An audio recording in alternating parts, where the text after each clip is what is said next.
네, 박종훈 경제전문기자와 함께하는 대담한 경제 시간입니다. 우리 경제는 그동안 수출에 많은 의존을 해왔죠. 네, 하지만 최근에 수출이 급격하게 감소하면서 경제에 빨간불이 들어왔습니다.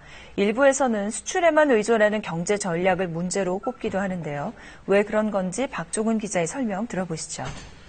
네, 이 수출에만 매달리는 경제가 결과적으로 어떤 어려움에 봉착하게 되는가에 대한 문제점을 얘기하기에 앞서서 멕시코에서 일어났던 한 사건부터 이야기를 시작해볼까 하는데요.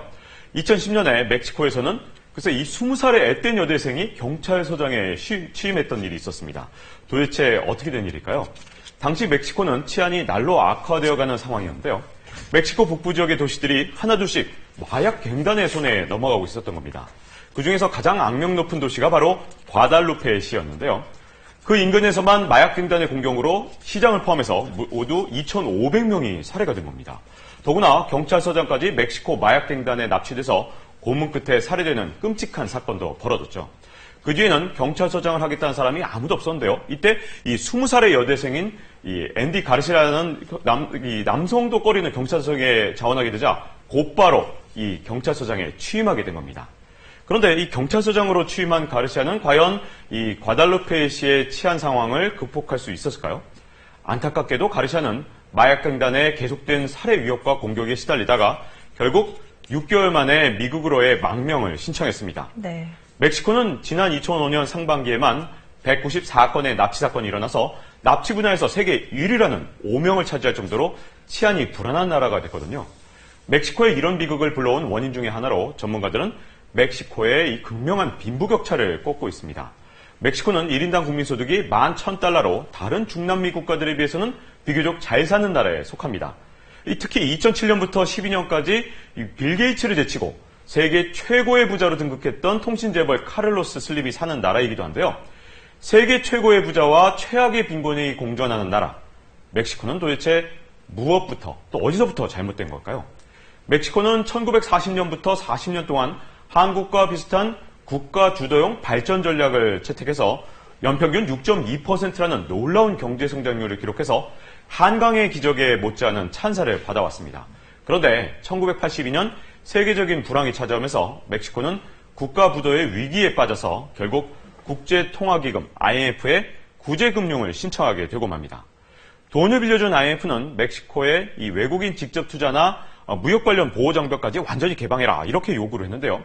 이 같은 변화 속에서 멕시코는 1980년대 후반부터 이 수출 물량을 늘리는데 모든 경제적 역량을 집중한 이 수출 주도형 경제로 급격하게 전환을 시작합니다. 물론 덕분에 수출이 크게 늘어났죠.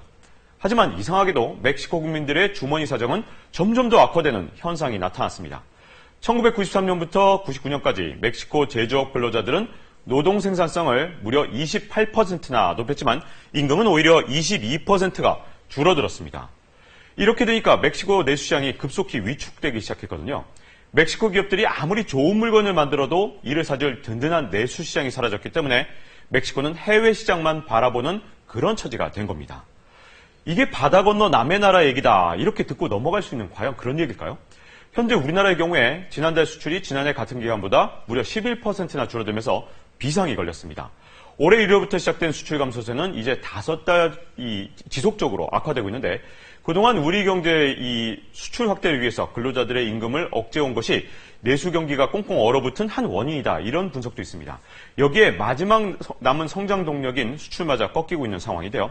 그런데 이보다 훨씬 더 심각한 문제는 수출이 줄어드는 속도보다 수입이 줄어드는 속도가 더 빠르다는 점입니다. 지난달 수출이 11% 줄어든 상황에서 수입이 무려 15%나 줄어들어서 무역수지 흑자가 63억 달러 흑자를 기록해서 전형적인 불황형 흑자를 보이고 있거든요. 그렇다면 이 같은 불황형 흑자의 원인은 과연 무엇 때문일까요? 물론 에너지 가격이 떨어진 것도 원인이지만 그동안 우리가 추진해왔던 수출주도형 성장 전략의 후폭풍이다 이렇게 볼 수도 있거든요. 바로 멕시코의 전철을 밟고 있는 것은 아닌지 우려스러운 대목입니다.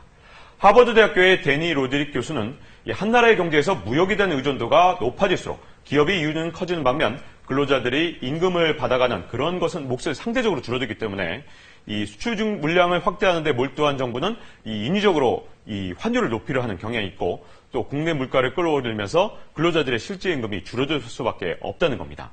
게다가 정부가 글로벌 경쟁을 내세워서 끊임없이 근로자들을 압박하기 때문에 임금이 낮아지고 재벌들의 몫은 커지게 된다. 이런 분석이죠. 이런 구조가 고착되면 경제 위기에 취약한 경제가 될 수밖에 없습니다. 저임금을 기반으로 수출 증대를 추구하면 이거는 이 옛날 중상주의 시대의 전략이다. 이렇게 보는 시각인데요. 일찍이 경제학의 아버지로 불리는 애덤 스미스는 국가의 부는 나라 안에 쌓인 금은보화의 총량을 의미하는 것이 아니라 국가 전체적으로 생산과 소비가 늘어나야 한다면서 이 같은 경제 정책을 호되게 비판한 바가 있습니다.